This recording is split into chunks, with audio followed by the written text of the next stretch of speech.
Bien, jóvenes, buenas tardes. Soy el doctor Vilches. Vamos a desarrollar en esta oportunidad una reunión virtual respecto al tema de diabetes y embarazo y enfermedades tiroideas en las gestantes. Eh, con las limitaciones que tenemos ahora por esta vía virtual, ustedes ya tienen mi correo. Cualquier consulta que me quieran hacer, porque tiempo para preguntas hoy no creo que tengamos. Bien, vamos a dar inicio entonces a la clase.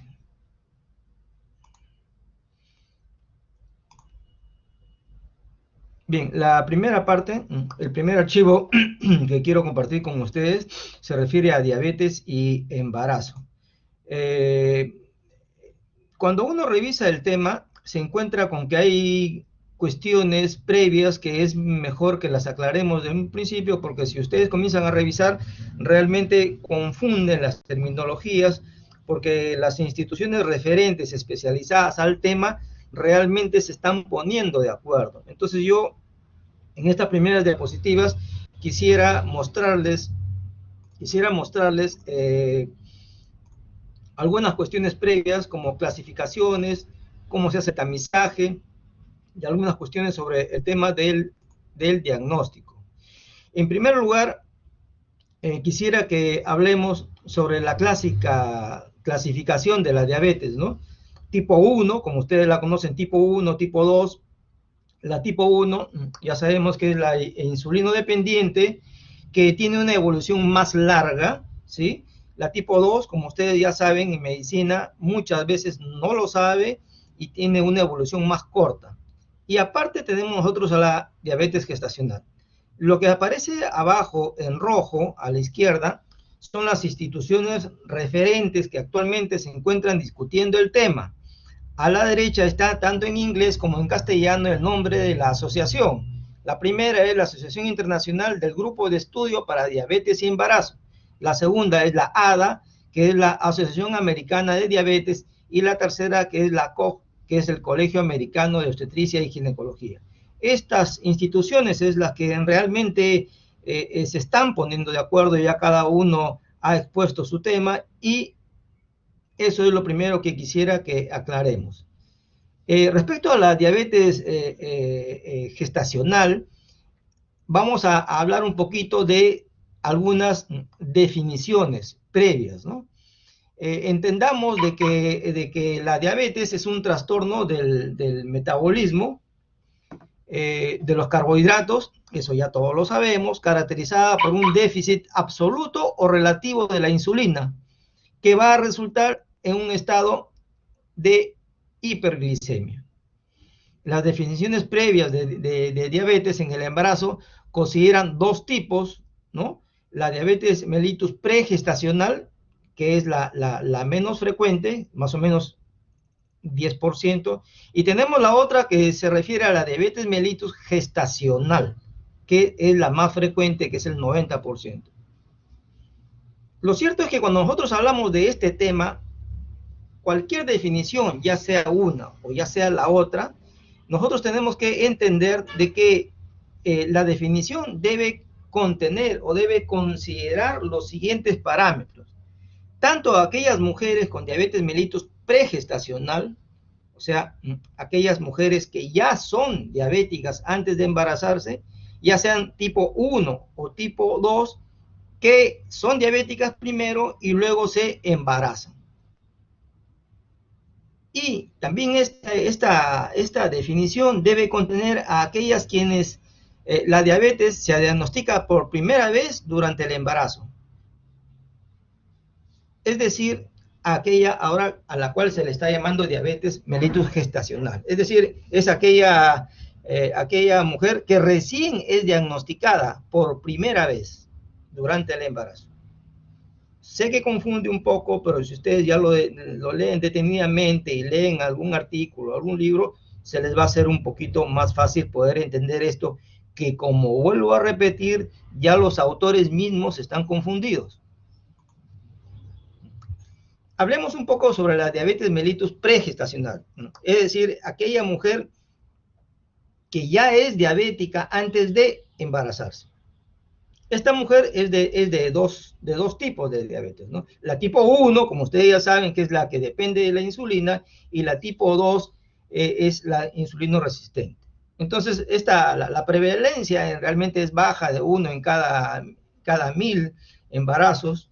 Diabetes tipo 1 es poco prevalente y la tipo 2 se presenta en edades más tardías. ¿Qué es lo que está sucediendo? Es que en la última década la prevalencia de la tipo 2 ha aumentado. ¿Por qué ha aumentado?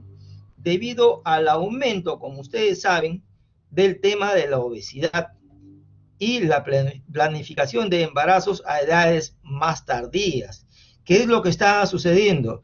Lo cierto es que ya desde ya varias décadas, saben ustedes, desde el punto de vista demográfico, la mujer ya está interviniendo más en profesionalizarse, en dedicarse. Antiguamente era solamente dedicarse a las cosas de la casa o domésticas, pero ahora no.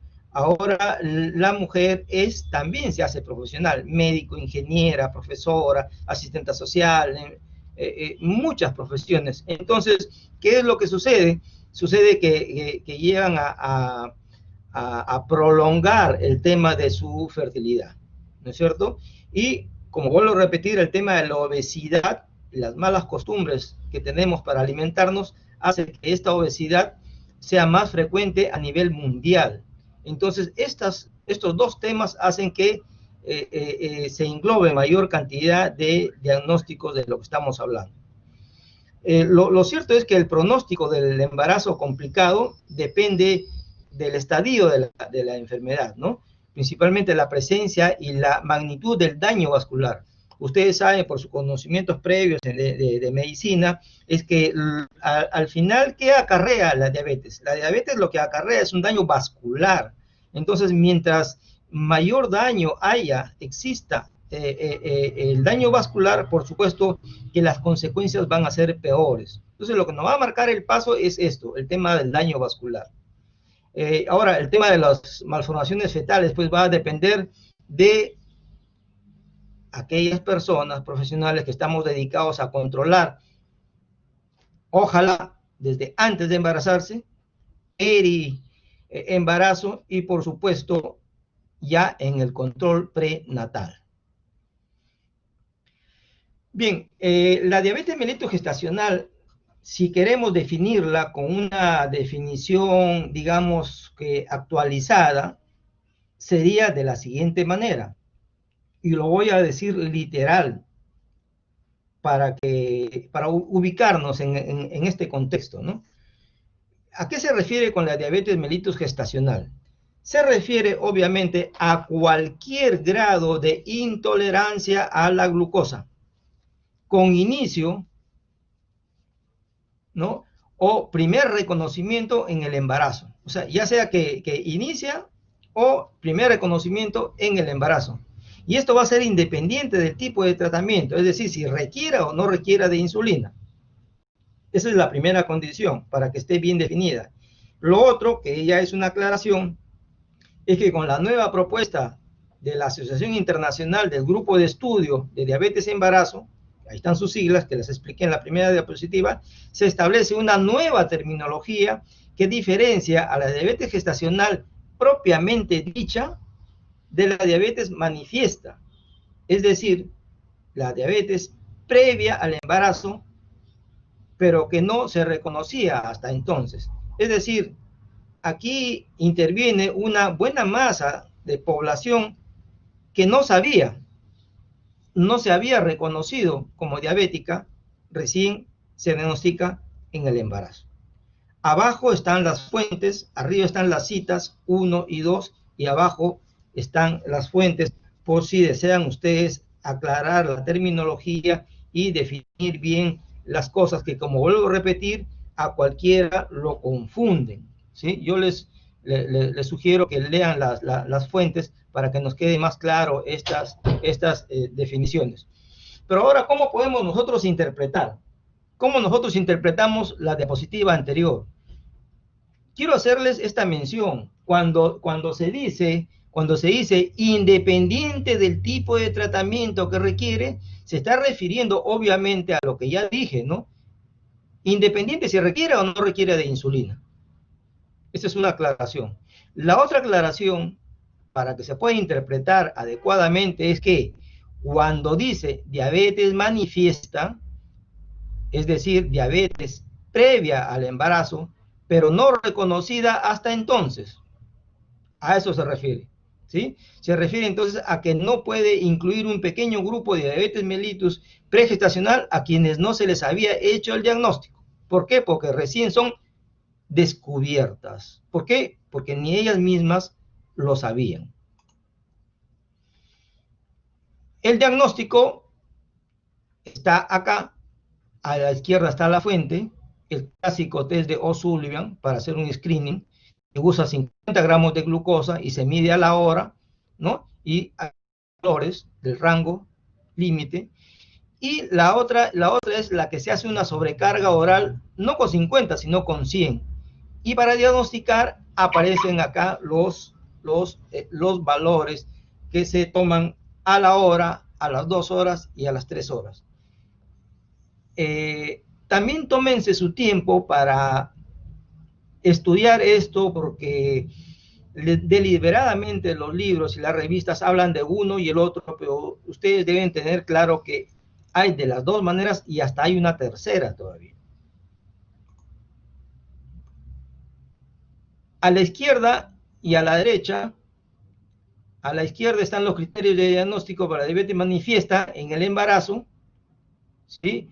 La institución que mencioné, 2010, la misma institución 2010, criterio de diagnóstico de diabetes gestacional, que como ya ha sido definida anteriormente, ¿no? Abajo está la fuente y aquí están los valores. Bien, cuando vean HbA1c se refiere a la hemoglobina glicosilada, ¿sí? Para que no se vayan confundiendo. ¿En qué no se ponen de acuerdo estos señores? ¿Cuál es el problema? ¿Cuál es la controversia? Esta institución ha propuesto los nuevos criterios diagnósticos que han sido publicadas por la ADA en 2011, que corresponde al cuadro de arriba. Existe controversia en cuanto a bajar los puntos de corte, ¿no? El colegio americano, la COP, no acepta los nuevos criterios y continúa utilizando 50 gramos de glucosa. Esa es la controversia y aparece aquí el cuadro 3.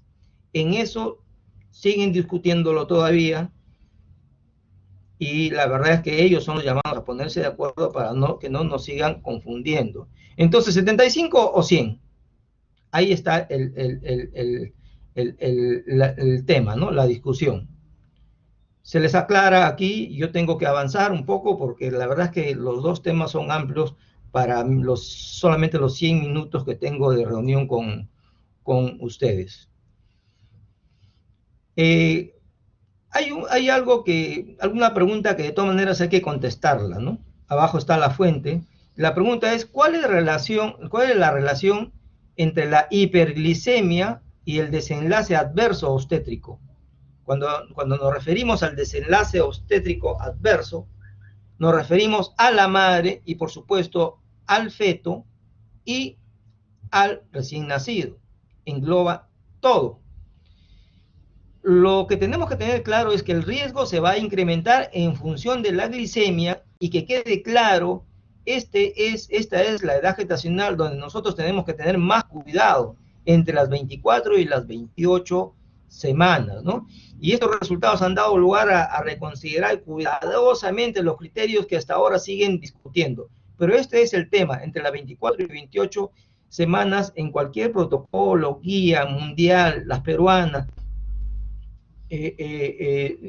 felizmente equipara este tema que hay que tener cuidado entre las 24 y las 28 semanas, ¿sí? Y la recomendación es esta, pues, ¿sí? Y el cuadro. Bien, y cualquiera preguntaría ahí, ¿y qué pasó con la clasificación de Priscilla White? Que de repente alguien dirá, no, eso ya no vale, eso de 1949 ya no vale. No, no es así. No podemos ser tampoco tan injustos, ¿no? Que sirvió, por supuesto que sirvió.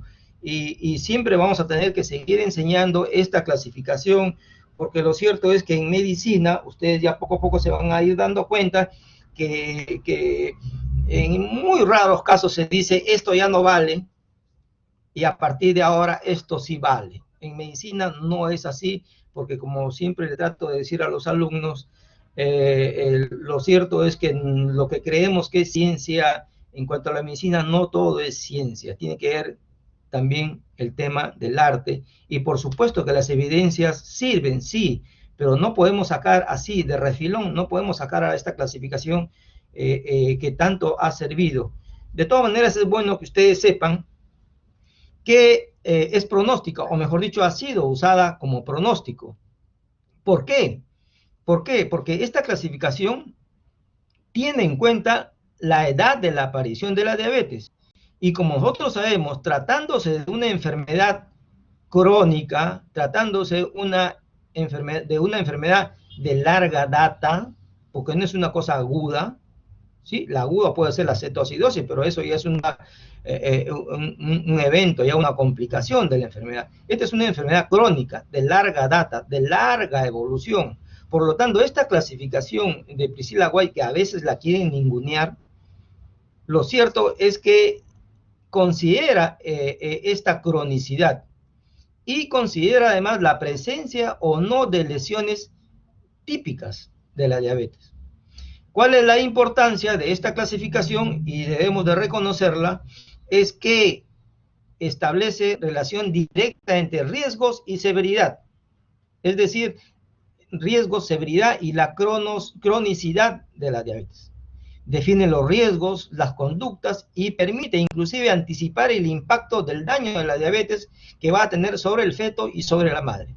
Así que sí, he considerado esta diapositiva porque de todas maneras no podemos desecharla, ¿no? Aquí está lo de Priscilla White a la izquierda, a la derecha está el cuadro y las especificaciones que les acabo de hacer, que si bien puede estar en uso, pero lo cierto es que tiene tuvo su validez y como conocimiento teórico no lo debemos de desechar. Esta es una clasificación tipo 1, tipo 2 y la diabetes mellitus tipo 3, que algunos cuadros lo mencionan, que le llaman así a la que aparece en la gestación, y el inicio pues en la una es juvenil, en la otra es en el adulto, estos conocimientos básicos de medicina ustedes ya lo saben, y la gestación es la que se refiere al tipo 3, y a la derecha aparecen un cuadro diferenciando uno del otro, ¿no? Lo cierto es que este tema es pues de una gravedad bastante amplia, muy variable, ¿no? Lamentablemente se diagnostica casi siempre en edades avanzadas, con las consecuentes malformaciones congénitas, abortos y trayendo consigo temas de RCIU, óbitos, macrosomía, trayendo por consecuencia trauma obstétrico y todo eso que vamos a ver un poquito más adelante, ¿no? En conclusión, respecto al tamizaje y al diagnóstico, es un tremendo problema en salud pública, ¿no? Por la alta prevalencia y las consecuencias tanto en la madre como en el feto. Bueno, mientras tanto siguen estas controversias, estos temas relacionados con los criterios de tamizaje y de diagnóstico, aunque se espera que esta nueva propuesta por esta institución ya deba ser acogida universalmente, porque realmente es práctica, es sencilla y es más fácil que se aplique en el transcurrir de la responsabilidad médica que tenemos diariamente. Algunos datos sobre epidemiología podríamos decir, por ejemplo, ¿no? Mundial, Brasil, Argentina, Cuba, México, ahí aparecen los temas de epidemiología. Por ejemplo, lo que se dice, ¿no? La OMS calcula que el número de personas con tipo 2 en el mundo es de 171 millones, ¿no? Y que pronostica que va a pasar a 366 millones para el 2030. De tal forma que se espera también un incremento en la prevalencia de diabetes mellitus gestacional, por supuesto, ¿no? 10% de las mujeres que se embarazan van a cursar con esta patología. En Estados Unidos llega al 7%, en México 10%, y lo otro es que estas estadísticas van a cambiar con los nuevos criterios, ¿no? Con los nuevos criterios por esta institución va a aumentar, se puede hasta triplicar, porque obviamente cambia la introducción para diagnosticar a esta patología, ¿no? Ya sea tipo 1 o 2, deben de reconocer este padecimiento. Hay que hacer una buena anamnesis respecto a los antecedentes, ya sea tipo 1 o tipo 2, para determinar cuán grande podrían llegar a ser las complicaciones, porque no son iguales una con la otra, ¿no? Bien, lo cierto y que ya vayan quedándonos en la memoria, es que la incidencia de la diabetes aumenta con la edad. Es decir, si una mujer tiene su primer hijo a los 25 años y es macrosómico, generalmente, bueno, la familia se alegra, no dicen, sí, es un bebé bien grande, mide 52 centímetros, sí, es bien gordito, pesa 4 kilos. Bueno, la verdad es que después luego viene el otro dentro de 4 años más y también sale con 4 kilos y medio, también grande, y los familiares nos alegramos y todo. Pero lo cierto es que estos bebés, estos hijos, nos están diciendo algo, sino que no hablan todavía. Pero nos están diciendo, mi mamá va a ser diabética dentro de 15, 20, 10 años. Eso es lo que nos están avisando. Mamás con hijos macrosómicos, pasados 10, 15, 20 años, van a ser diabéticas. Más aún, si agarra la curva clásica de la población de aumentar de peso, ni hablar. A más B se suma el tema de la diabetes. Mujeres menores de 20 años, la tasa es de 8.3 por mil, o sea, menos de 1, pero cuando la edad va avanzando, definitivamente esto se eleva 7 veces, ¿no? La edad y esta enfermedad van de la manito, ¿sí? Eso es otra cosa que debe de quedar bien claro, ¿no? Obviamente, también tiene que ver con el tema que estábamos mencionando, de que las mujeres están retrasando, ¿no? Retrasando su edad de embarazarse. Esto ya está totalmente claro, ¿no? Primero, obviamente, con todo derecho del mundo, cualquier ser humano debe progresar y entre en competencia. Entonces, el profesional termina su profesión, valga la redundancia, se recibe. En el caso nuestro, pues viene el internado, viene el CERUNS, luego queremos hacer una especialidad, luego queremos hacer una maestría, doctorado, y todo eso prolonga el que ella se decida a tener un hijo, ¿no? Y cuando se decide, ya pasan los 35 años y ya se complica la cosa, ¿no?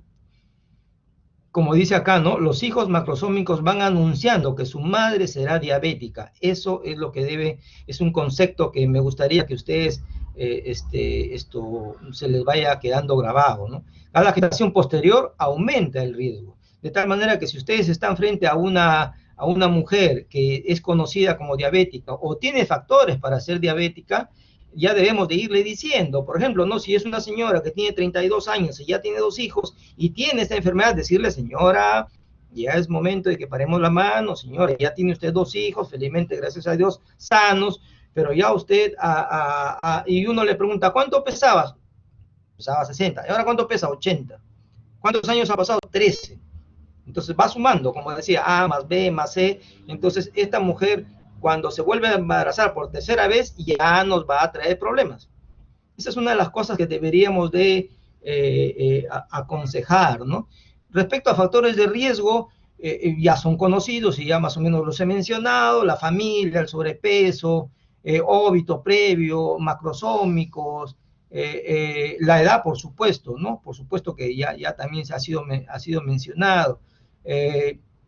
En cuanto al tema de ascendencia, es la hispana, como mencionan los libros, la hispana, africana, los nativos americanos, los asiáticos del sudeste, los isleños del Pacífico y los indígenas australianos. Nivel 3 de información, ¿sí? De evidencia. Pero es bueno que nosotros empecemos aconsejando o desaconsejando para el tema de la mujer que se quiere embarazar cuando tiene esta patología. Claro que cualquiera podría decir, sí, doctor, pero de repente a los 35 años tiene otro compromiso. Sí, por supuesto, se le entiende que puede ser que ya tenga 2 hijos con un primer compromiso y luego a los 35, ya habiendo terminado la otra relación, se embarca en una nueva relación. Eso también es frecuente. Y si encima de eso esta nueva pareja no tiene hijos, va a querer tener un hijo con ella, ¿no?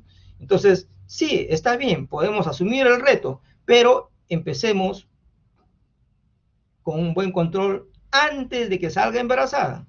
Es decir, sería un embarazo planificado. Muy bien, señora, vamos a empezar. Vamos a ver cómo está usted. Vamos a hacer que la vea el oftalmólogo, como vamos a ver más adelante, y cuando llegue eso lo voy a pasar más rápido.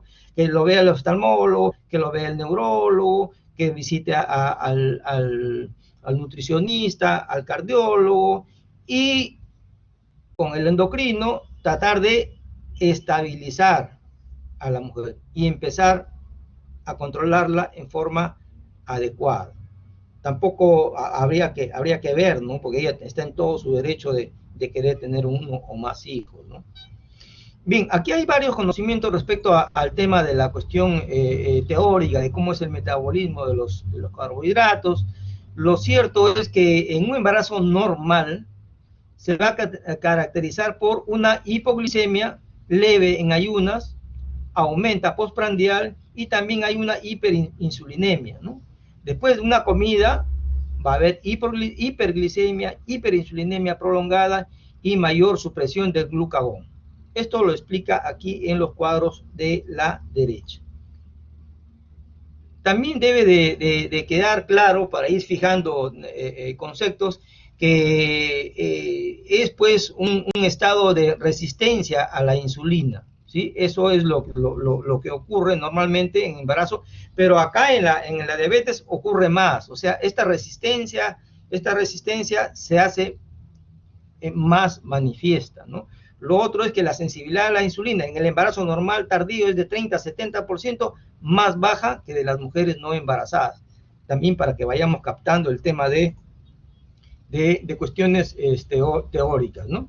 Definitivamente también debemos de ir entendiendo que el embarazo definitivamente debemos considerarlo como diabetógeno en potencia. Es decir, el proceso del embarazo hace que se produzca la diabetes. ¿Por qué? Porque es el propio embarazo potencialmente es un factor diabetogénico, ¿no?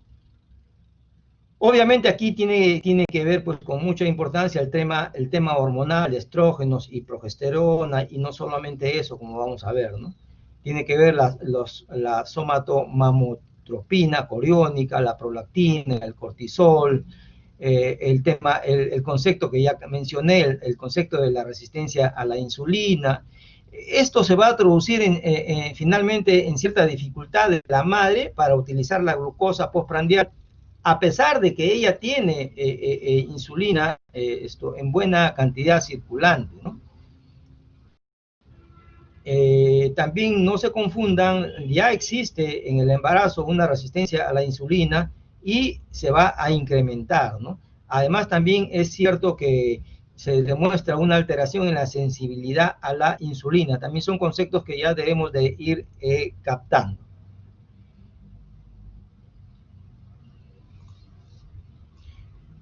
Bien, lo cierto es que a medida que el embarazo va avanzando, va aumentando la posibilidad de la diabetes mellitus gestacional, y se ve que hasta el 15% de esas mujeres pueden persistir con diabetes, por lo que deben reclasificarse mediante lo que ya hemos mencionado, a partir de la 6ª semana de resolverse el embarazo. Es decir, se termina el embarazo y esta mujer, antes de que vaya a su casa, antes que vaya de alta, hay que explicarle que hay que hacerle su control, ¿sí? Hay que hacerle su control de glucosa, ¿sí? A las 6 semanas, porque no es que ya terminó el embarazo y ya vaya nomás usted, no, no es así, no es así. Necesita un control, es decir, nos necesita, ¿sí? Aquí está la relación de las hormonas, los mecanismos que tienen que ver con este tema fisiopatológico de la resistencia a la insulina y al tema de la sensibilidad reducida. Ahí están todas las implicancias. Lo cierto es que en el embarazo se va a producir un aumento del 30% en el metabolismo basal materno, y los cambios más que todo se hacen en dos fases que están aquí abajo bien especificadas y con abundantes palabras y letras. Discúlpenme que algunas diapositivas estén cargadas, pero espero que a ustedes les sirva como una fuente de la revisión que hemos realizado, ¿no? Definitivamente las mujeres con tipo 1 tienen mayor riesgo de malformación congénita si los comparamos con la tipo 2, ¿no? Definitivamente, ¿no? La tipo 1 ya hemos dicho que tiene que ver con mayor cronicidad, y si comparamos complicaciones uno con el otro, la diferencia se nota, ¿no? La diferencia se nota. Es bueno resaltar también que está presente siempre el tema del RCIU, macrosomía, causando problemas de trauma obstétrico, óbitos, por supuesto, y los problemas, las fetopatías que ocurren en el producto del embarazo, ¿no? Les describo aquí en algunas diapositivas los cambios en el metabolismo de la glicemia durante el embarazo. Lo cierto es que ya mencioné que es diabetogénico en potencia. También hay que decirles de que casi todas, la mayoría, equilibran bien, vienen a equilibrar bien este tema metabólico, ¿no? Pero ¿quiénes son aquellas mujeres que no llegan a estabilizarse? O sea, no salen bien paradas con esta amenaza. Definitivamente son aquellas con el antecedente, ¿sí? El antecedente familiar y, por supuesto, el tema de la obesidad. La mayoría lo resuelve, pero estas pacientes son las que no pueden definitivamente solucionar o salir adelante, ¿no? Otra cosa que también debemos de tener en cuenta es respecto a la cuestión teórica que sabemos nosotros de cómo se elimina la glucosa en la embarazada. El concepto que debe quedar claro es que la glucosuria, si bien es cierto, debemos de vigilarla y valorarla, pero nosotros como médicos generales no vamos a diagnosticar, porque la paciente tiene glucosuria, no vamos a diagnosticar que ya tiene diabetes, ¿no? Recuerden ustedes, como se explica acá, el tema hay un aumento de la filtración glomerular, entonces esto explica que aparezca una glucosuria. Pero esta glucosuria es moderada y no debe ser interpretada como que la paciente ya es una diabética, ¿no? Bien, paso a describir algunos cambios del metabolismo de la glicemia durante el embarazo. Es bueno fijar este concepto de que la insulina materna no traspasa la barrera hematoplacentaria, ¿sí? Es bueno que debemos de tener otra cosa también, es que la glicemia fetal es siempre inferior a la materna, es otro concepto que debemos de tener fijo, ¿no? Ahora, los cambios en el metabolismo de la glucosa son diferentes, no son iguales en el primer trimestre que en el segundo trimestre, no es igual. Aquí los describo, y como vuelvo a repetir, y me van a disculpar, pero tengo que avanzar por el tema de tiempo, los he puesto ahí bastante especificados. Lo cierto es que estos cambios en el metabolismo de la glucosa en el embarazo no son parejos en cuanto al segundo y tercer trimestre y al final del segundo trimestre. En el segundo trimestre es el periodo de mayor riesgo, como nosotros sabemos, para desarrollar la diabetes mellitus gestacional. Segundo trimestre, y existe un aumento de la demanda fetal por nutrientes y se va a requerir una movilización de los depósitos de glucosa, de tal manera de que hay un aumento en la resistencia periférica a la insulina, que ya lo voy repitiendo varias veces, ¿no? Al finales del segundo trimestre ya ocurre una insulinoresistencia, la glicemia postprandial también aumenta, y ocurren estos cambios metabólicos. Lo normal es que durante el embarazo, por las hormonas, se produce una resistencia a la insulina. Eso ya lo he mencionado en diversas oportunidades, pero en el caso de la diabetes mellitus gestacional va a presentarse una alteración metabólica post-receptor de insulina, de tal manera que van a desarrollar hiperglicemia e hiperinsulinemia, que nos van a llevar a problemas de hiperglicemia y también hiperinsulinemia fetal, ¿no? La hiperinsulinemia fetal es el principal responsable del crecimiento fetal exagerado. Es un producto de la gestación, es un feto que está sometido a este evento fisiopatológico. Entonces lo que va a hacer el producto de la gestación es comenzar a aumentar de peso indebidamente, de tal manera que llega pues a pesar 4 kilos y medio, 5, 6 kilos, con la consecuencia en los problemas en el parto, pues definitivamente, ¿no? En resumidas cuentas, aumentan los niveles plasmáticos de insulina, aumenta la resistencia a la insulina y por supuesto el lactógeno también, ¿no? El lactógeno placentario humano, y va a haber una disminución de la utilización periférica de la glucosa, hiperglicemia por supuesto, y también la insulina va a aumentar, llamándose hiperinsulinismo, ¿no? Estas son las hormonas que tienen que ver con el tema de la fisiopatología, y esto termina siendo en el incremento de la resistencia, ¿no es cierto?, tan mencionada ya en diferentes oportunidades, para que se les vaya quedando el concepto, la definición, ¿no? Las consecuencias: macrosomía, trauma estético, que ya lo mencionaba, complicaciones en el neonato, complicaciones en el feto, sucede deterioro renal, visual, menos renal, preeclampsia, eclampsia. Son consecuencias de todo lo que se ha explicado.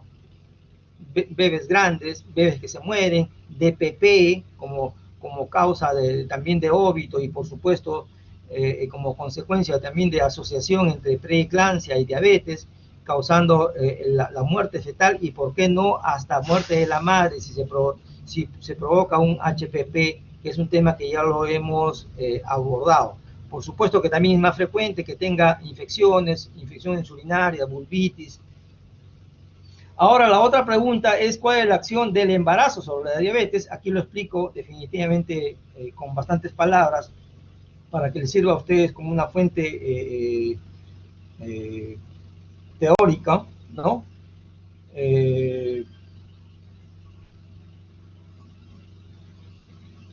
Lo cierto es que la acción del embarazo sobre la diabetes, para contrarrestar todos estos factores y mantener glicemia en sus límites normales, la gestante debe secretar una cantidad de insulina, pero se calcula en el triple de lo que secreta una mujer no gestante.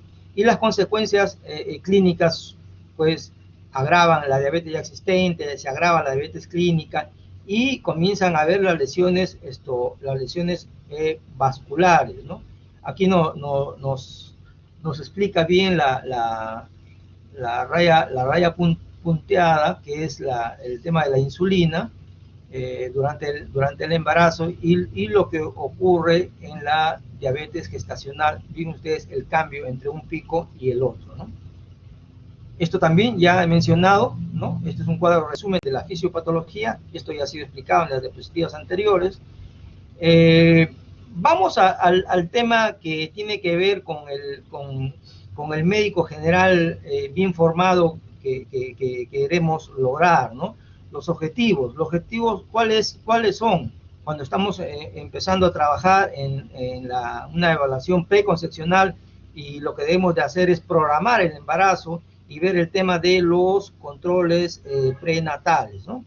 El tema es el siguiente, ¿no?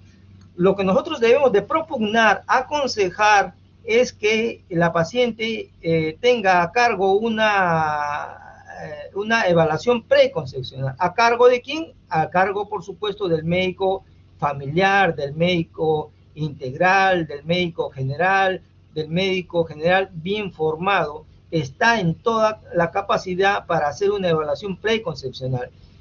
Inicialmente el manejo lo empieza el médico general. Los hospitales, sabemos nosotros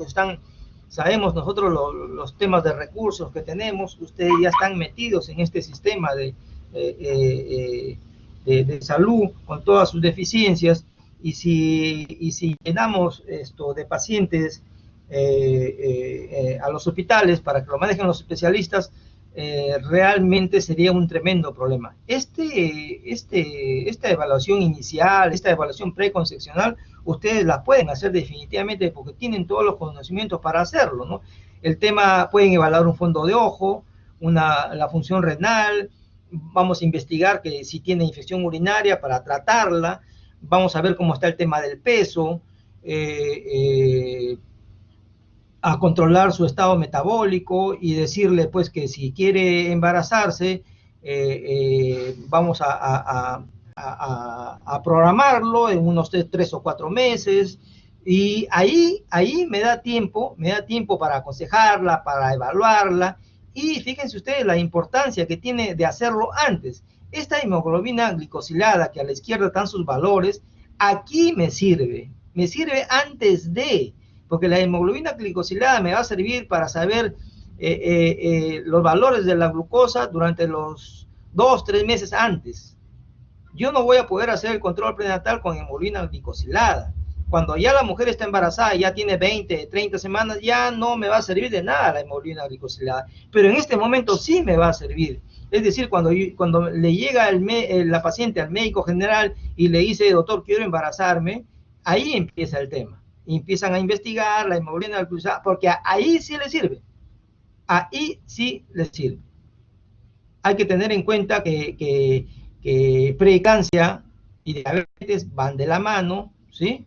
Van de la mano, y no se olviden este concepto de, porque a veces el médico general que no está bien formado, no tiene las cosas claras, pide todo, ¿no? Una tremenda lista de análisis, y luego cuando llegan a los hospitales donde ya es vista por especialistas, decimos qué está pasando, ¿no? ¿Qué estamos formando?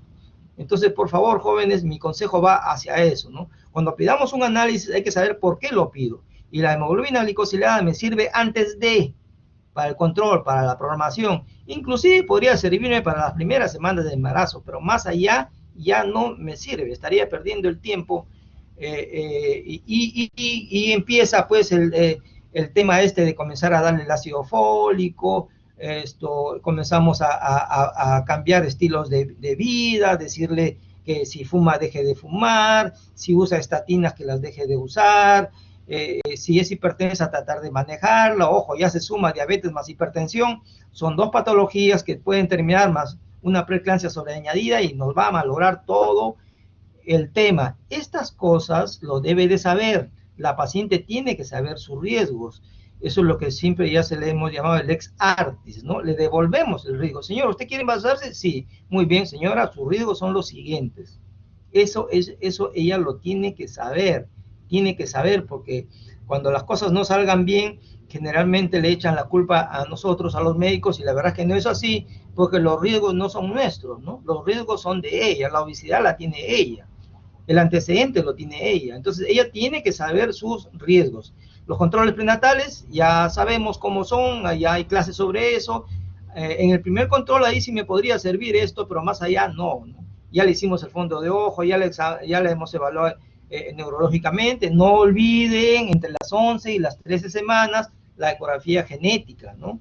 Esa no vamos a... Y que llegue a buenas manos, ¿no? Ustedes saben que ahora en cualquier sitio, en cualquier esquina, frente al hospital, hay N lugares donde hacen ecografía, y ese es un tremendo problema. Y ahí comenzamos con el tema de los controles prenatales, y eso ya no quisiera abarcar más. Lo cierto es que ustedes saben en qué momento en qué momento puede haber problemas con la organogénesis, ¿no? Está bien, ya bien claro, hay que saber en qué momento nosotros debemos intervenir.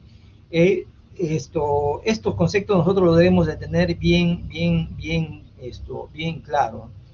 Aquí explico varias cosas que ya más o menos las he estado diciendo verbalmente, simplemente que como ustedes saben tengo que avanzar, si no, no me da el tiempo para poder llegar. Los factores de riesgo y las complicaciones. El bajo consumo de energía, el aumento de los depósitos de grasa corporal, aumento del riesgo de obesidad en los años siguientes, es decir, esta paciente, como dije en un principio, ¿no? En un plazo de 5 a 10 años esto va a tener problemas, ¿no? Va a tener problemas. Como ya dije hace un momento, decía, los hijos de las madres diabéticas en el futuro nos van avisando, ¿no? Nos van avisando. Está asociado a aborto, a preeclampsia, polidranios, trauma obstétrico, porque no es igual un producto de la gestación, un parto en un bebé que pese 3,200, 3,500, a que me pese pues 4,5 kilos, 5 kilos, ¿no? Y esto puede llegar pues inclusive hasta la propia muerte de la madre, ¿no? Malformaciones, hipoglicemia, daño neurológico, se convierte en una embarazada de alto riesgo. Nosotros lo que tenemos que controlar es esto precisamente, el control prenatal, la glicemia, ¿sí? Las complicaciones en el feto y el recién nacido, hay 3 teorías que las menciono ahí, no tengo tiempo para estar explicándolas por el tema reducido, ¿sí? Pero está bien claro ahí como para que ustedes lo puedan leer y estudiar, ¿no? Definitivamente hay 20 veces más posible que el producto tenga un defecto en el tubo neural, definitivamente, ¿sí? Eso ya sabemos. Y hay que hacer pues estudios ultrasonográficos, ecografías en personal capacitado. Sabemos que la ecografía es operador dependiente. Hay que solicitar un perfil biofísico ecográfico, test no estresante, test estresante, flujometría Doppler y inclusive ustedes saben que podemos obtener un parto, un recién nacido prematuro, ¿no? Entonces hay que ver en qué momento vamos a terminar el embarazo y pedir las pruebas de maduración pulmonar fetal, ¿no? Un ecografista bien capacitado esto nos puede ayudar definitivamente. Malformaciones, ¿no? En el sistema cardiovascular ya sabemos cuál es la más frecuente, la comunicación interventricular, hasta después la menos frecuente, pero también ocurre el tema de Fallot, ¿no es cierto? Espina bífida, problemas en el sistema nervioso, en el sistema genitourinario, hasta agenesia renal, hidronefrosis. Realmente es una lista bastante grande de los problemas y las fetopatías, RSIU, placenta hidrópica, polidranios, que traen problemas en el recién nacido. El trauma obstétrico, que es una clase que ustedes ya la tienen que recibir en estos días, no creo que la hayan recibido todavía, los grandes problemas que tiene el feto macrosómico, ¿no? Generalmente hay trauma aquí a este nivel, como muy bien les va a explicar la doctora que va a dictar esta clase. La prematuridad, el distrés respiratorio, alteraciones metabólicas, hematológicas, y por supuesto a largo plazo, y condiciona también que el producto sea obeso y sea diabético, ¿no? Los riesgos de la madre, ¿no? Preeclampsia, retinopatía, DPP, neuropatías, nefropatías, está más propensa a infecciones, a partos operatorios. Es una repercusión de todo lo que se ha mencionado, tanto el embrión, al feto y al neonato. Esto de alguna manera ya ha sido explicado, trauma obstétrico, la asfixia perinatal. Esto del trauma obstétrico es muy importante. Un feto macrosómico a nosotros nos trae serios problemas, muy serios problemas. Puede ser una causa de una ruptura uterina, siendo cesárea anterior, peor todavía, ¿no? Bien, el tema del manejo es pues en cuanto al tema del tratamiento, y les decía y les repito acá en esta diapositiva, se desaconseja el uso de la hemoglobina glicosilada para controlar. Yo voy a controlar con glicemia, y con el tema clínico y ecográfico y todo lo que acabo de mencionar, pero la hemoglobina glicosilada no me va a servir para control, ¿sí? Esta es la medición y a la derecha aparecen las metas, lo que yo quisiera, y abajo está la referencia bibliográfica.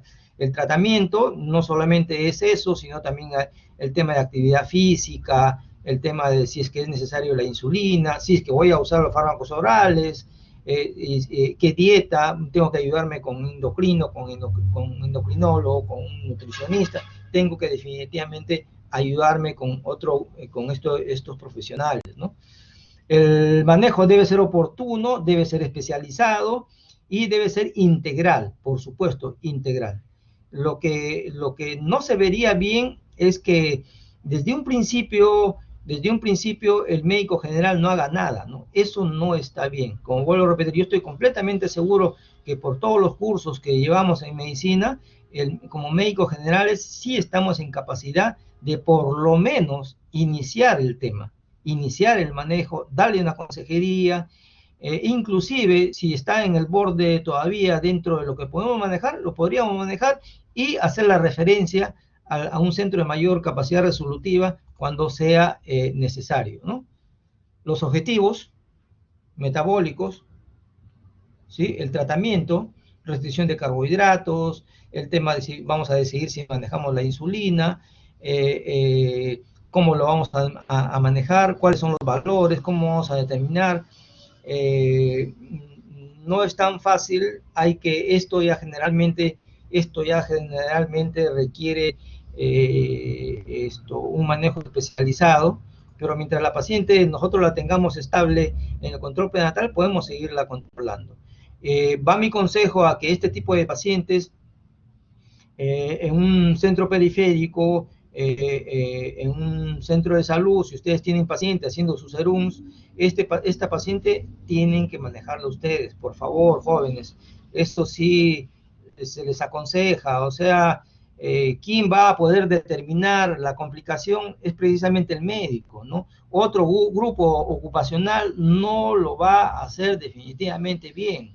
Somos nosotros los llamados a hacer este manejo. ¿Por qué? Porque la formación que nosotros tenemos es mucho más completa, es mucho más panorámica. Nosotros estamos capacitados para, desde la ectoscopía, poder determinar algunos cambios, podemos tomar mejor la presión, podemos hacer mejor muchos cálculos respecto al mejor manejo clínico de esta paciente, en lugar de que lo haga otro grupo ocupacional. Nosotros somos los responsables. A veces el médico dice, no, es que tengo muchos pacientes, tengo pacientes adultos y tengo niños. Entonces la pregunta que yo generalmente hago, ya, está bien, ¿tienes pacientes adultos y niños qué? ¿Y la gestante no nos interesa? ¿Acaso no es importante también la gestante? Y lo digo así directamente, o sea, porque ya tengo una obstetriz al costado que está haciendo control prenatal, ¿esta paciente la debe ver la obstetriz? No, definitivamente no. Y disculpen que sea claro, pero no. Esta paciente, el manejo inicial es del médico.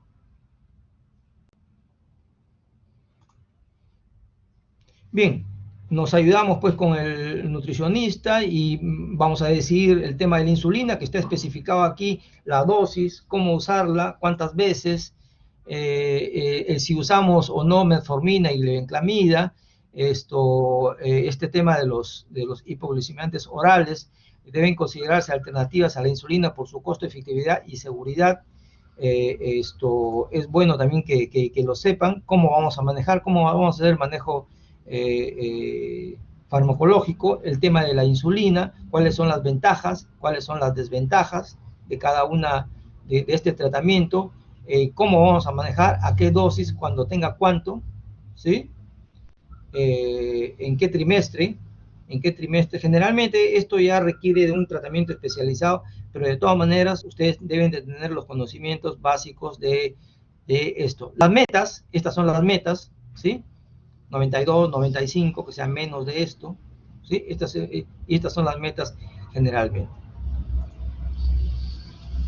Bien, respecto al tema de la vigilancia, debemos de usar las dosis mínimas de insulina, a partir de las 32 semanas hacer la prueba de bienestar fetal, hay que enseñarle a la gestante de que debe hacer lo que se llama el monitoreo de Cardiff, que corresponde a que ella misma va a controlar sus movimientos fetales de su hijo, ¿no? Algunas especificaciones respecto a la que vamos a usar.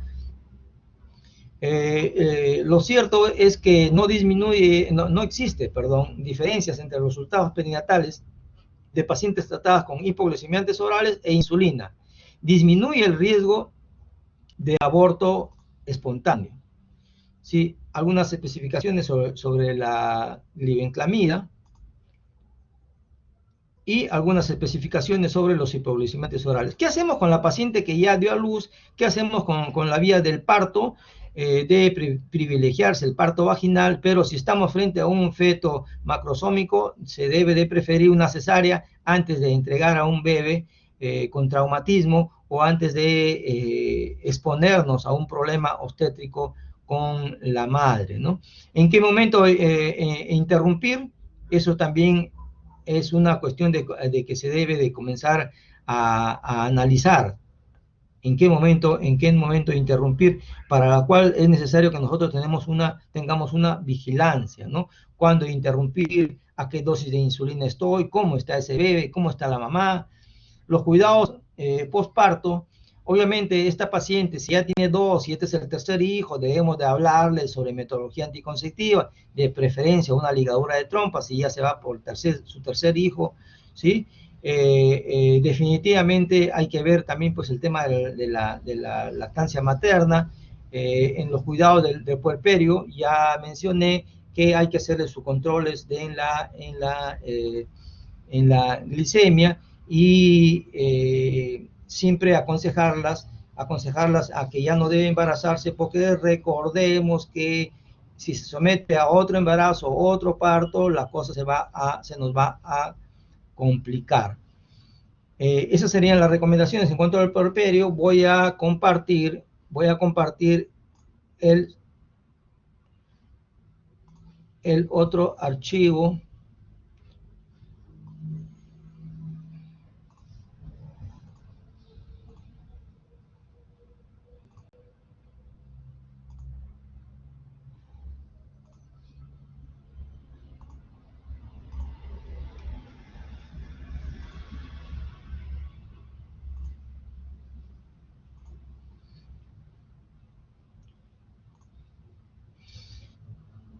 Bien, tengo entendido que sí se ve.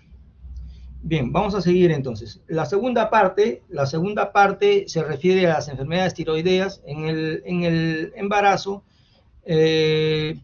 Lo cierto es que también debemos de aclarar algunas siglas que nos pueden confundir y que en el transcurso de esta exposición las voy a mencionar y de repente no tenga tiempo para repetir qué es cada una, ¿no? Cuando está apuntado TBG, me refiero a la globulina fijadora de hormona tiroidea. Cuando me refiero a la T4, me refiero a la tiroxina. Cuando digo T3, me refiero a la triiodotironina. Y cuando me refiero obviamente a la TSH, me refiero a la hormona estimulante de la tiroides, para no estar repitiendo este asunto. Les recomiendo que revisemos un poquito este tema del eje hipotálamo, hipófisis y tiroides. Es bueno que revisemos este tema para poder así llegar a entender, ¿no?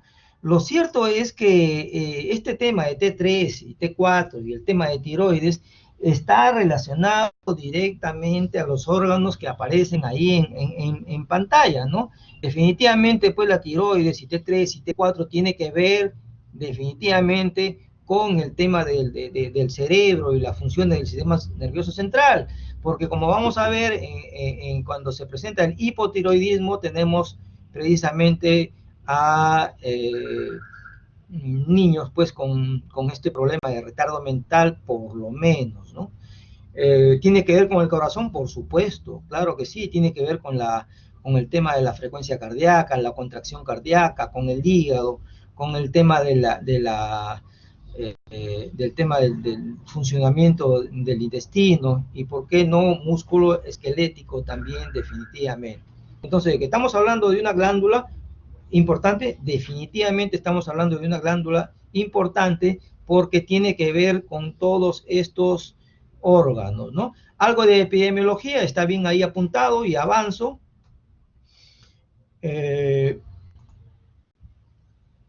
Lo cierto es que va a complicar aproximadamente en 0,1-0,2% de los embarazos.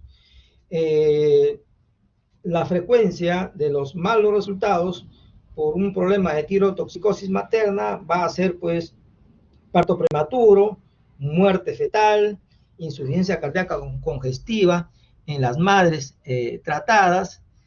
Es decir, entonces las complicaciones son, pues, serias, ¿no?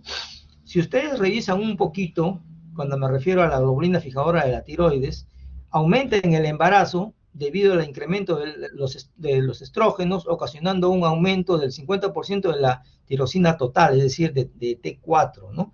También tenemos que saber que los requerimientos de yodo materno van a aumentar en este estado de embarazo. Y también tenemos que recordar que si la ingesta es insuficiente, esto puede provocar bocio e hipertiroidismo.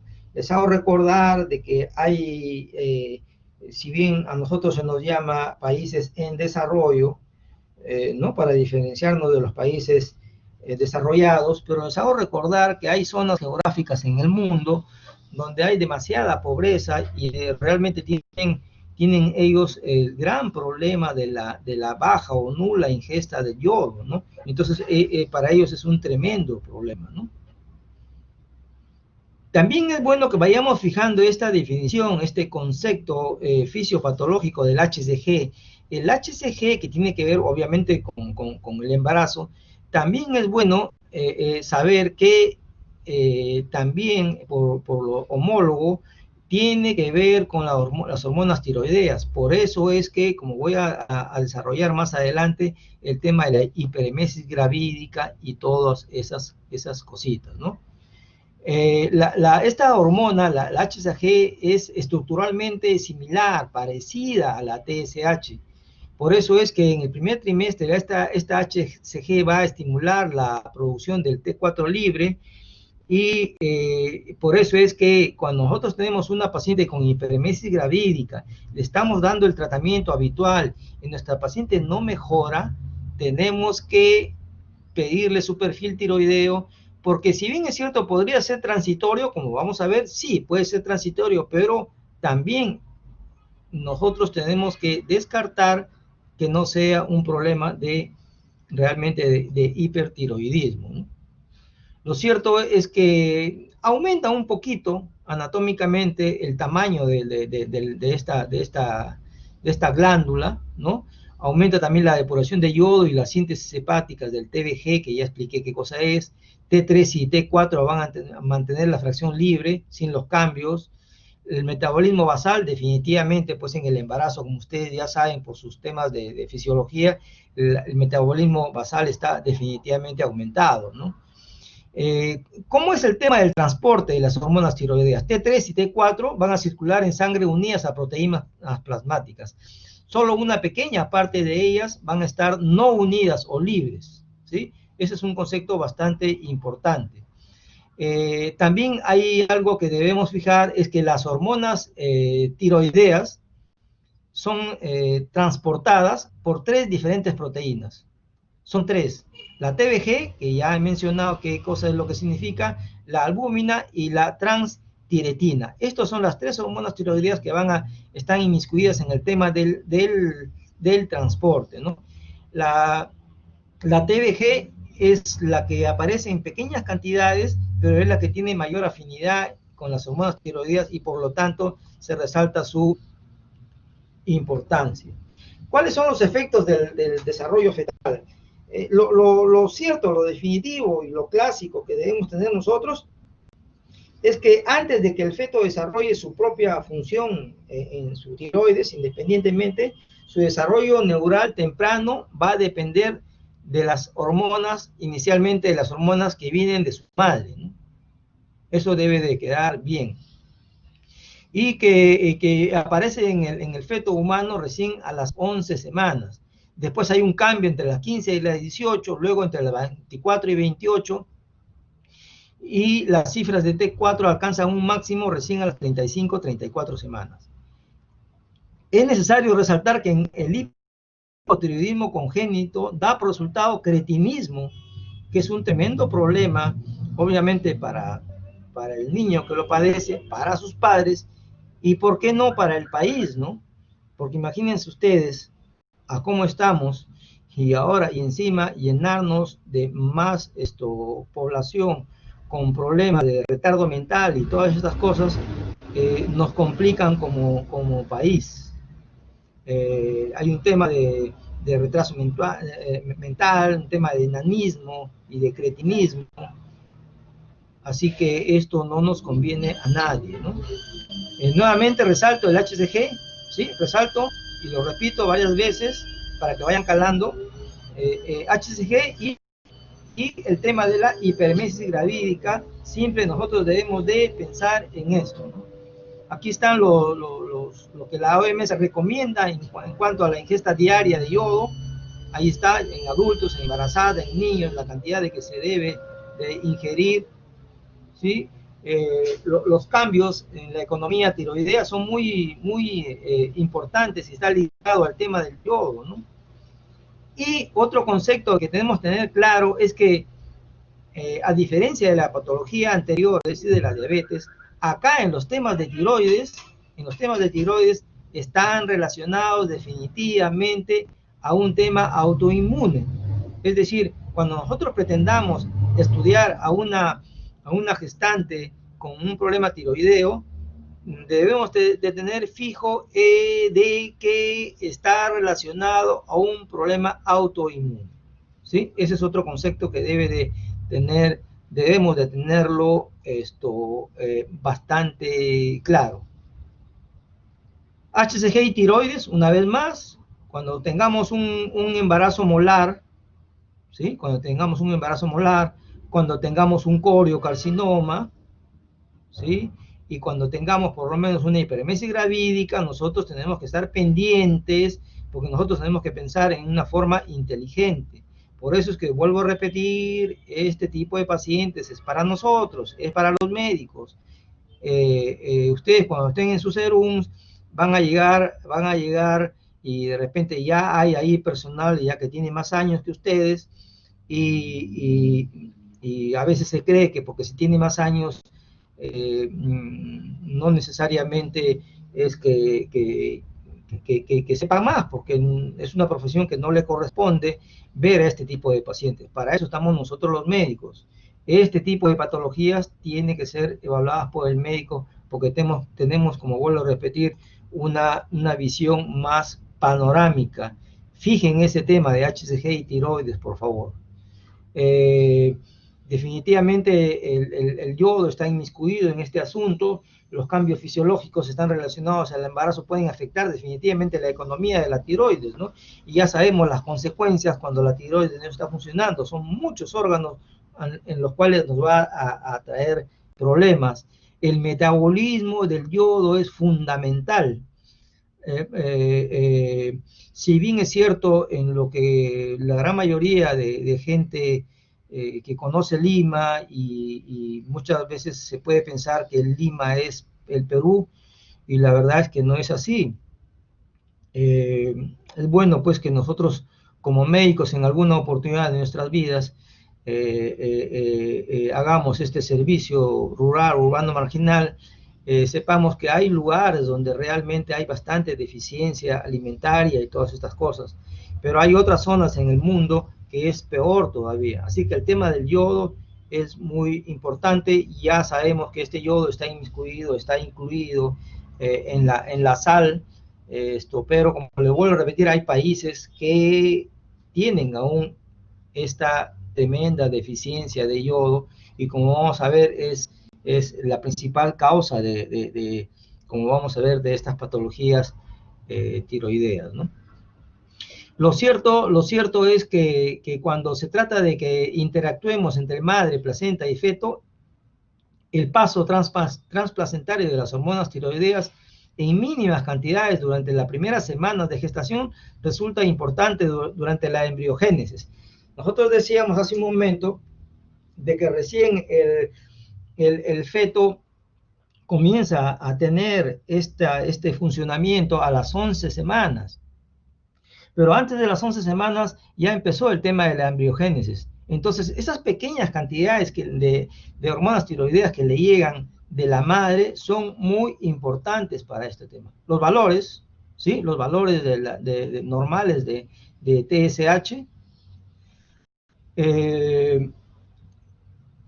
nuevamente, hiperemesis gravídica, y lo estoy repitiendo varias veces, debe de quedar un tema cuando ustedes estén haciendo su internado, estén frente a pacientes que ya los tenemos un día, 2 días, 3 días hospitalizados y estamos ahí con el tema de nada por vía oral, darles lo que aconsejan los nutricionistas en cuanto a la dieta y todas las cosas que le decimos, y comenzamos a hacer un equilibrio hidroelectrolítico y no nos va bien y ya tiene varios días de hospitalización y la paciente desmejora, y comenzamos a ver que se comienza a deshidratar y comienza a tener ciertos problemas relacionados a una deshidratación. Ojo, hay que pedir ayuda a los especialistas como de medicina interna, al endocrinólogo, y por supuesto hay que pensar en solicitarle hormonas tiroideas porque podríamos estar frente a eso, ¿no? Ojo, el tema es que no lleguemos pues a una tirotoxicosis, ¿no? Porque esto nos va a traer problemas serios y la catástrofe es la tormenta tiroidea. Pues. Esta es una cuestión muy, muy, muy grave, muy grave. Cuando una gestante llega a tormenta tiroidea, bueno, si llega por la emergencia, obviamente esto se va a confundir con ¿qué? Y hay casos, ha habido casos, llega a los hospitales, ¿qué es lo que primero que podemos pensar en una paciente que me llega a la emergencia con una presión alta, ¿no? Pienso en hipertensión arterial, pienso en preeclampsia o pienso en A más B, pienso en crisis hipertensiva, empiezo el tratamiento, inclusive la opero, y la paciente sigue desmejorada, y no estoy narrando cuentos, estoy narrando casos que suceden y han sucedido. La paciente llega a UCI, de pronto llaman al endocrinólogo y el endocrinólogo nos agarra y nos dice, esta paciente está cursando con una tormenta tiroidea. Y generalmente cuando llega el especialista ya es tarde, pues, ¿no? Porque ya pasó todo lo que hemos mencionado durante este tiempo corto que tengo para hablarles del tema, ya pasó todo, ¿no? O sea, como se dice criolladamente, ya fue esta paciente, ¿no? La tormenta tiroidea es de bastante cuidado y no debemos de llegar a esto. En los casos que yo he visto o he analizado, cuando analizamos muertes maternas en el Ministerio de Salud que ocurren en los diferentes hospitales, lo cierto es que, volviendo a lo que ya estoy repitiendo como 5 veces, creo, de que tú comienzas a analizar dónde le hicieron el control prenatal, quién le hizo el control prenatal, y comienzas a ver de que es una paciente que nunca fue vista por el médico. Y de pronto la miras a los ojos y tiene oftalmo, ¿no? Y piensan, disculpen, no, pero piensan que la paciente, no, es que tiene ojos grandes, no, es que su mirada es así, no, la paciente tiene oftalmos, ¿no? Y a quienes no se le va a escapar un oftalmos es precisamente a nosotros, ¿no? Y hay otras cuestiones finas que a nosotros como médicos no se nos tiene por qué escapar, ¿no? No es que sea ojona, ¿no? Lo que pasa es que los ojos, en sus ojos tiene este tema, este signo que es el oftalmos, ¿sí? Claro, cualquiera de ellas, no, pero eso es fácil. Claro, es fácil porque nos presentan en el libro un oftalmos tremendamente exagerado, pero hay de menor grado, ¿no? Hay de menor grado que a nosotros no se nos puede escapar. Disculpen que insista con esto, pero por favor, jóvenes, va mi mensaje. Este tipo de pacientes tienen y deben ser controlados por el médico. Si ustedes están en el serum, si tienen una mala experiencia, de una mala evolución de una paciente de este tipo, cuando esta paciente muere, a quien llamar a presentar el caso es al médico, no a otro grupo ocupacional. Es al médico al que va a ir. Bueno, pues ahí tendrá que decir sus razones por qué no la controló, ¿no? O por qué no dio a tiempo, ¿no? Bien, ahí explico algunas cositas respecto a la fisiopatología. ¿Cuándo debo sospechar? ¿Cuándo debo sospechar de una gestante que tiene esta patología? Pérdida de peso. Y no podríamos decir, no, es que ha perdido peso porque está haciendo hiperemesis. Sí, sí, claro que sí, pero puede estar haciendo un hipertiroidismo transitorio. ¿Sí? Por eso ahí está el gran tema de los descartares, ¿no? Sí, yo creo que es hiperemesis, pero, dos puntos, descartar tal cosa. Descartar un problema de tiroides.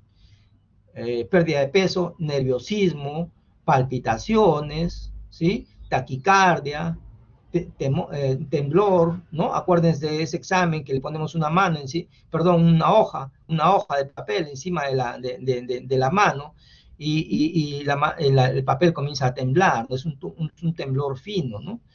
El diagnóstico de enfermedades graves suele ser hecho por la presencia de niveles elevados de T4 libre o índice de tiroides libre, TSH suprimida, en ausencia de bocio nodular o masa tiroidea, ¿no? El tratamiento inmediato va a consistir pues, en usar beta bloqueantes y tioamidas, como vamos a ver más adelante, ¿sí? Ahora, cuando hablamos del diagnóstico diferencial en orden decreciente, hablamos de tiroiditis subaguda, de la tiroiditis indolora, también llamada o con la característica de que es silenciosa o es posparto. Hablamos de un bocio multinodular tóxico, también llamado, ¿no? Adenoma tóxico, pero estos ya son menos frecuentes, pero por lo menos lo que no se nos debe escapar y pensar siempre es en la hiperemesis, en la mola, tratar de asociarla con esta enfermedad, ¿no? Hay otras causas también menos frecuentes que inclusive ya son para discusión en los hospitales. Sería más fácil que como médicos generales se nos pueda escapar, ¿no? El problema del diagnóstico, y por eso vuelvo a repetir, el tema es que debe ser manejado por alguien que sea más fino desde el punto de vista clínico, ¿no? Y para eso estamos nosotros, porque quienes hemos llevado medicina 1, medicina 2, cirugía 1, cirugía 2, endocrino, dermato, neuro y neuro. Entonces nosotros estamos en mayor capacidad para diagnosticar esto. Pero lo cierto es que hay problemas para el diagnóstico, ¿no? Lo que sucede es que cuando la enfermedad tiroidea precede al embarazo, es decir, cuando ya sabemos que la paciente es hipertiroidea, no hay problema, ¿no? Porque es evidente el estoftalmos y muchas características. Es más, la paciente que ya se sabe hipertiroidea viene y apenas se sienta y después que te saluda, agarra y te dice, doctor, soy hipertiroidea. Bueno, ahí es fácil, ¿no? Ya te está diciendo todo. Ya te está dando el diagnóstico, pero eso no es lo más frecuente. El problema es cuando los datos se presentan por primera vez en el embarazo. ¿Que baja de peso? Sí, la gestante normal también baja de peso en el primer trimestre. Que tiene problemas de palpitaciones, que de calor, que la piel caliente, también puede ser en el embarazo. Pasan todas estas cosas también, ¿no?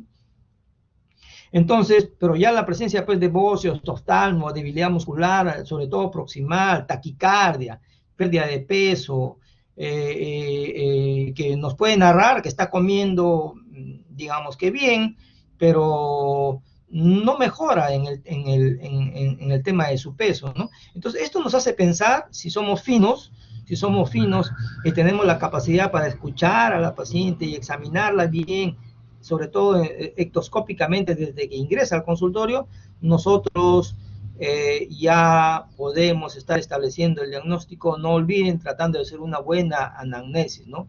Preguntar qué síntomas de nerviosismo tiene, si está irritable. Muchas veces hasta cambian rápidamente, son inestables en cuanto a los cambios de personalidad, sudoración, insomnio, aumento en el apetito. Recuerden ustedes que no solamente va al tema de la tiroides, al cerebro y al hígado, sino también a los intestinos, ¿no? y tiene pues unas características, un patrón evacuatorio diferente, precisamente porque tiene que ver con los movimientos intestinales, ¿no? Ojo, preeclampsia grave se puede asociar, y por supuesto insuficiencia cardíaca congestiva, ¿no? En cuanto al examen físico, lo vengo repitiendo varias veces, ¿no? Ver, examinar bien la tiroides, el cuello, mientras nos está hablando ya podemos estar fijándonos en el cuello, luego decirle que le vamos a examinar el cuello, primero en forma anterior, luego nos colocamos atrás, evaluamos bien el tema de los oftalmos, que puede ser leve, puede ser moderado, examinamos las conjuntivas, el edema. Generalmente se trata de un corazón, lo que se le llama hiperdinámico, y inclusive podemos escuchar un murmullo, un soplo sistólico. Y lo otro, lo que se menciona, el mixedema, realmente es raro, no es tan frecuente. ¿Cómo diagnosticamos? Ya lo hemos dicho hace un momento. T4 elevada, TSH suprimida, y vamos a pedir el tema de los anticuerpos. Pero si no tenemos los anticuerpos, ojo, eso no está tan a la mano, pero de todas maneras, si es que están disponibles, deberíamos de pedirlos. En cuanto al tema del tratamiento, la idea sería pues prevenir las complicaciones. La meta es normalizar la función tiroidea. Vamos a revisar brevemente el tema de los fármacos que tienen que ver con el metimazol, el tapazol, el PTU, y de lo que se trata es de hacer nuevamente que esta glándula comience a funcionar lo más cercano a lo normal, ¿no? El carbimazol y el PTU atraviesan la barrera placentaria y por supuesto que afectan al feto. Por eso es que deberíamos de usar la mínima cantidad, solamente lo necesario. Hay que recordar también que el carbimazol está asociado a aplasia cutánea fetal. Es decir, por eso es que no se debería llegar a esto, ¿no? No se debería llegar a esto. Bueno, hacer recordar que el yodo radioactivo está contraindicado pues, en el embarazo, de todas maneras lo menciono. Las dosis las voy a mencionar en varias diapositivas, pero más que todo se refiere al PTU y el metimazol, ¿no? Esto de los beta bloqueadores es precisamente para los síntomas adrenérgicos del hipertiroidismo, ¿no? Las palpitaciones, la taquicardia, lo manejamos bien con beta bloqueadores. Ahí aparece la dosis del propanolol, llamado el Inderal, la dosis, para manejar este tema de la taquicardia, ¿no? Esta es una clasificación desde el punto de vista etiológico del hipertiroidismo en el embarazo, porque de todas maneras hay que establecer un diagnóstico diferencial, ¿no? Siempre nosotros en medicina decimos, la paciente puede tener esto, sí, me parece que es esto, pero tengo que pensar en el diagnóstico diferencial. Siempre en medicina ocurre eso, ¿sí? La tirotoxicosis gestacional transitoria, llamada TGT, para cuestiones de no estar repitiendo, es referida a este tema de hipertiroidismo y embarazo. El cuadro más característico de este TGT se refiere y está relacionado a la hiperemesis gravídica, que, como vuelvo a repetir, es una hiperemesis gravídica que nos lleva a que la paciente requiera mayor cuidado, mayor días de hospitalización y todo esto, ¿no? La hiperemesis gravídica. Están ustedes frente a una paciente que no revierte, debemos de pensar y descartar el tema de que esté relacionado a tirotoxicosis. Este es un cuadro para hacernos diferenciar en lo que es la enfermedad de Graves y la hiperemesis, y es bien claro, bien claro. Obviamente los síntomas de hipertiroidismo lo va a tener el Graves, no lo va a tener la hiperemesis, ¿no? Los síntomas de hipertiroidismo lo va a tener el Graves, y así, ¿no? La historia familiar está relacionada generalmente en lo que es la hiperemesis, ¿no? Antecedentes familiares respecto a que esto se vuelve a repetir en el embarazo. Obviamente T3 y T4 van a estar alterados en la Graves, en la otra en la otra sí, pero no llega a ser, tanto, ¿no? Bien, respecto a las enfermedades graves, y ya fijemos conceptos, que es la que más habitualmente origina hipertiroidismo en el embarazo, ¿sí? Es una historia natural de esta enfermedad graves. En la gestación se exacerban los síntomas durante el primer trimestre y ya tiene sus características de que de alguna manera ya los he repetido en diversas oportunidades, los oftalmos, ¿sí? Enfermedad autoinmune, como dije desde un principio, tiene que ver con un tema de anticuerpos, bueno, en esos oftalmos así de este tipo, pues no se le va a pasar a nadie, ¿no? Pero de todas maneras es bueno también ver, miren cómo trata de explicarme el dibujo de una tiroides normal y de una que está agrandada, ¿no? Mientras ella nos está hablando, nosotros podemos estar mirando el cuello y luego ir a palparla, ¿no? Nuevamente menciono medicamentos, el carbimazol, ¿sí? Les recalco que son medicamentos que están clasificados dentro de las tioamidas y que debemos de usarlo con cuidado. Ahí están las dosis. Es bueno que ustedes sepan la parte teórica de esto. Generalmente estas pacientes son con tioamida, son manejadas por endocrino cuando están hospitalizadas o ambulatoriamente, pero ya es un tratamiento especializado. Pero de todas maneras ustedes tienen que tener estos conocimientos de cuáles son las drogas y cuáles son las dosis y los efectos secundarios que tienen estas drogas. Es bueno que ustedes las sepan. Tiene como por ejemplo esta tionamida, que es el metimazol, que hay deformidad en el cuero cabelludo en el recién nacido, y asimismo aquí a la izquierda aparece el tratamiento, y aquí las ventajas, y a la derecha aparecen las desventajas de lo mismo, cómo se deben de administrar los beta bloqueadores, ¿no? Los beta bloqueantes, el tratamiento, qué cosa es lo que va a hacer, cómo actúa y los efectos secundarios que... Este es un fluxograma, ¿no? Hipertiroidismo, graves, pensemos en graves, ¿no? Tenemos que pensar y descartar otras cosas. Hay que ver qué tratamiento le vamos a dar. Ya mencioné las drogas. ¿Puede llegar a cirugía? Sí, puede llegar a cirugía, por supuesto, que no sería lo más adecuado. Por eso sería pues diagnosticarlo antes. El diagnóstico diferencial, en primer lugar, obviamente graves, y luego siguen las otras, ¿no? Tiroiditis subaguda, indolora, como ya mencioné hace un momento, el bocio tóxico. Respecto a la tormenta tiroidea, que como vuelvo a repetir, no se debe llegar a esto. Si ustedes tienen esta mala experiencia de toparse con un caso de tormenta tiroidea, y va a ser en la periferia o un lugar alejado de una ciudad o de un hospital o de un especialista, lamentablemente esta paciente va a fallecer, ¿no?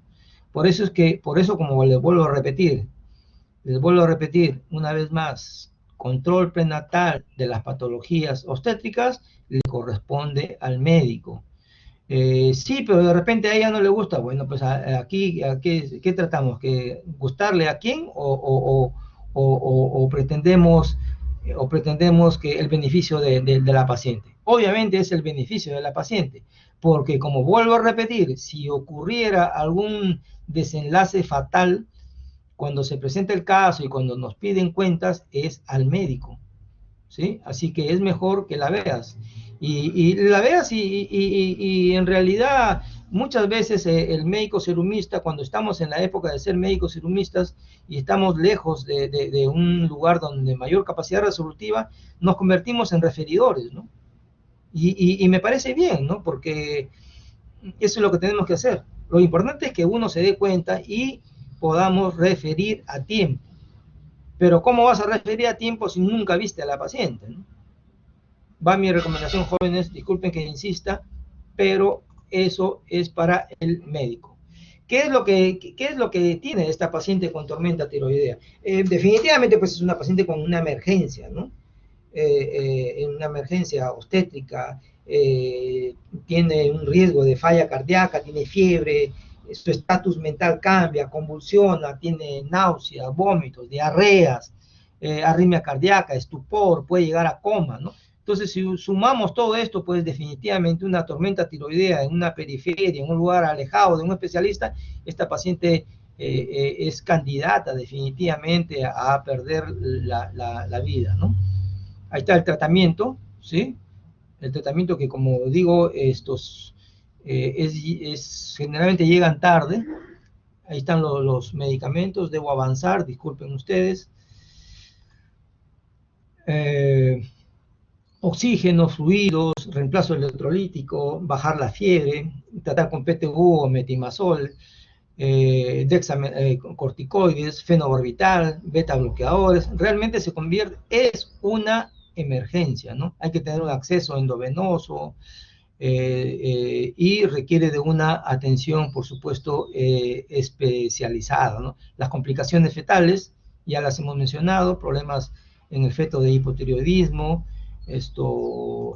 que complican tanto a la madre, por supuesto, como al producto de la gestación. Las consecuencias, ¿sí? Ya las hemos mencionado también, polihidramnios, parto prematuro, morbo y mortalidad, generalmente requieren de cesárea, lo cual termina complicando peor todavía el tema. Existe también como complicación, como evento adverso, el hipertiroidismo en el producto de la gestación. La enfermedad grave se puede presentar también en la puérpera. Hay que controlar esa puérpera. Generalmente la norma dice que la debes ver a la semana, pues a la semana la vuelves a ver y luego le vuelves a controlar, Esta es lo que ya más o menos hemos mencionado, ¿no? Las pruebas de función tiroidea durante el embarazo, de acuerdo a qué tipo de patología tiene la paciente. Bien, vamos rápidamente al tema, más bien del otro lado, del hipotiroidismo, ¿sí? Los cambios fisiológicos del estado materno, refiriéndonos y dando la importancia a lo que es TSH, F4, T4, T3, total, cómo está en un embarazo normal, cómo está en hiper y cómo está en hipo. Es un cuadro que nos hace la diferencia. En cuanto a hipotiroidismo y embarazo, ahí hay algunos datos epidemiológicos.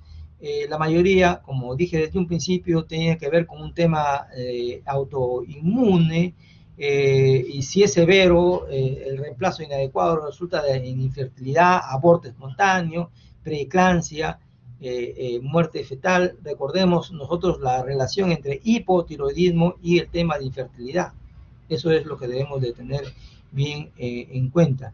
Y es pues causa frecuente de hipotiroidismo en mujeres con enfermedades graves tratadas con yodo radioactivo. Obviamente tenemos una hiper que se le da tratamiento y la llevamos hacia el otro lado, ¿no? La llevamos hacia el hipotiroidismo como cuestión iatrogénica, ¿no?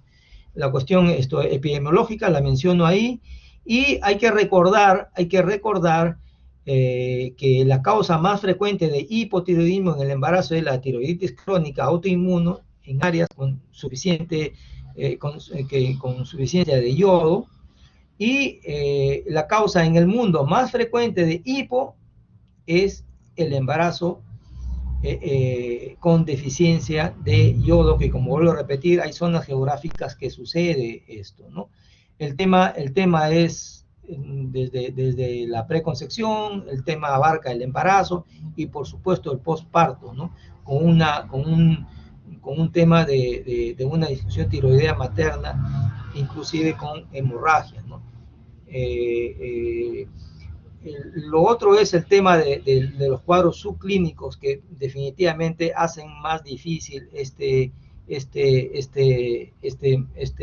manejo, ¿no? Aquí en este cuadro se trata de diferenciar el tema de lo que es HCG, ¿sí? Y TSH, en los diferentes estadios del embarazo, ¿no? Primer trimestre, segundo trimestre y tercer trimestre. Ya sabemos, en el primer trimestre el HCG se eleva, por el otro lado el TSH está disminuido, y luego ocurre al revés, ¿no? El HCG disminuye y el TSH aumenta conforme va aumentando el embarazo. Los valores normales de TSH, lo cierto es que, como ya hemos repetido, el tema de la tiroides comienza a funcionar a las 10-12 semanas de gestación, y luego va cambiando, como ya les mencioné a las 20, luego les mencioné a las 28 y a las 34 y hasta el término. Bien, la etiología, ¿sí? La principal causa de hipo primario es, como mencioné en una diapo anterior, la deficiencia mundial de yodo, que, como vuelvo a repetir, eso ocurre en ciertos lugares en el mundo. El tema de la parte clínica del hipo y el embarazo es, pues, fatiga, ¿no? Fatiga, una piel más bien seca, alopecia, no tolera el frío, lo contrario a lo otro, ¿no? Si en el otro lado había un patrón evacuatorio más acelerado, aquí más bien hay estreñimiento, hay mialgia. Recuerden ustedes que la tiroides está directamente también trabajando en lo que es músculo esquelético, ¿no? Inclusive puede presentar síndrome del túnel del carpo. Pero esto lo hace difícil porque son síntomas vagos, ¿no? Realmente hay que ser un clínico algo fino como para poder llegar a determinar estas alteraciones. Aquí están los síntomas y los signos, este cuadro, para que nos ayude a diferenciar o a diagnosticar hipotiroidismo en el embarazo. Lo cierto es que está asociado, pues, con anemia, con HPP, con DPP, con preeclampsia. Hay problemas de malformaciones, cretinismo, retraso mental. Por eso es que cuando tengan que mandar a hacer ecografías, pues no la manden a cualquier lugar, ¿no? Ya sabemos de que lo que le llamamos la ecografía genética debe ser entre la semana 11 y 13, y no la mandemos a cualquier lugar. Hay que tratar si lo que queremos es darle calidad a la paciente, la calidad es, pues, que no pierda el derecho a que se realice una ecografía de buena calidad, ¿sí? Una ecografía de segundo o tercer nivel, porque después tenemos nosotros las consecuencias de que tú la controlas todas las veces, y de pronto nace un bebé con problemas, o con retardo mental, o un bebé muerto, ¿no? Y entonces, cuando va donde el patólogo y nos dice que tiene hipotiroidismo, entonces nosotros, ¿con qué cara podemos decirle a la mamá o al papá qué fue lo que pasó, ¿no? Si usted la controló varias veces, ¿no? ¿Qué pasó, no? El tema del control prenatal, como ustedes saben, no es solamente medir a tu uterina y tomar la presión y punto, ¿no? Tenemos que tener una mejor visión de este tema, ¿no? Bueno, aquí se menciona el efecto del hipotiroidismo subclínico materno en el producto, para hacer la disquisición clínica, ¿no? Hay que pedir TSH, T4, para tratar de evaluar en qué estamos. Algo de estadísticas. Me quedan 5 minutos. ¿De qué manera se diagnostica? Aquí está a la izquierda los valores y a la derecha está el etiquetado. ¿De qué manera lo vamos a tratar? Para el hipotiroidismo manifiesto en el embarazo es la levotirosina. Ahí están las dosis, ¿sí?, a las que debemos de manejar a este tipo de pacientes. En el hipotiroidismo previo, las dosis se van incrementando poco a poco. Como ustedes saben, este es un medicamento que se empieza de acuerdo a la cantidad que tenga la tableta. Se empieza con un cuarto, a los pocos días se va aumentando. No es un medicamento que de frente arrancamos con una dosis máxima, ¿no? El problema es diagnosticar al subclínico o al asintomático, ¿no? Ese es el gran problema. Por eso es que ojalá que cambien las épocas y que realmente tengamos pues a una paciente antes de que se embarace, porque cuando ya está embarazada y ya pasó las primeras semanas donde ese producto ya no se formó bien, vamos a tener serios problemas y no vamos a cumplir con el objetivo, que es entregar una madre y un producto que regresen a la casa ambos sanos, porque al final ese es el objetivo. Ustedes saben que cuando nosotros nos enfrentamos a una gestante, ahí está la dosis nuevamente, nos estamos controlando a una gestante, nuestro objetivo es, por supuesto, velar por la salud tanto de ella como por el producto de la gestación. Siempre, como es una enfermedad relacionada a la tiroides, pensemos nosotros en una enfermedad autoinmune, de hecho, ¿sí? Por ahí empecé diciendo que a diferencia de la diabetes, esta es una enfermedad que está relacionada a un tema autoinmune y averiguar bien si ha recibido tratamientos para problemas de la tiroides, porque la podemos pasar hacia el otro lado, ¿no? Hay que averiguar bien de qué se trata, si vemos un bocio, tratar de investigar tratamientos anteriores. Aunque les parezca mentira, hay pacientes que han sido diagnosticadas antes, pero por una cuestión cultural de nuestros compatriotas, resulta pues de que no se controla, ¿no? Y de pronto se aparece un embarazo avanzado, ¿no? Bien, ya para ir terminando, no, recuerden ustedes siempre el tema de la importancia del control prenatal, dedicarle su tiempo, hacer una buena toma de la presión arterial, fijar en, la, en el tema de la ectoscopía. No solamente el problema se termina con el parto, recordemos si estamos haciendo nuestro internado, a, a dar de alta a una paciente y con eso vamos a hacer el trámite, hay que darle su cita de control, hay que explicarle a la paciente de que debe ser controlada y muchas veces cuando estamos apurados entregamos el documento, el papel de alta y uno de los grandes problemas que tenemos los médicos es que no sabemos comunicarnos, ¿no? Encargamos a otras personas que lo haga, inclusive se le encarga al interno y encima de eso no lo supervisamos. Son errores que se cometen y es bueno que ustedes lo sepan. Así que disculpen si he corrido un poco, pero la verdad es que son dos temas y espero, se me ha cumplido el tiempo justamente en este momento. Con esta diapositiva termino. Vuelvo a repetirles a través de algunos de los alumnos que están en mi sede, a través de nuestro delegado o nuestros dos subdelegados, pueden ustedes pedir que les informen sobre mi correo y les puedo aclarar alguna pregunta o alguna duda que ustedes tengan. Decirles pues de que sí, están cargadas las diapositivas, sí, pero quiero que entiendan, jóvenes, que lo que yo estoy tratando es de darle una buena información. Bien, les agradezco por su tiempo y les agradezco infinitamente por haber estado ahí escuchándome estos 100 minutos. Buenas tardes, jóvenes. Gracias.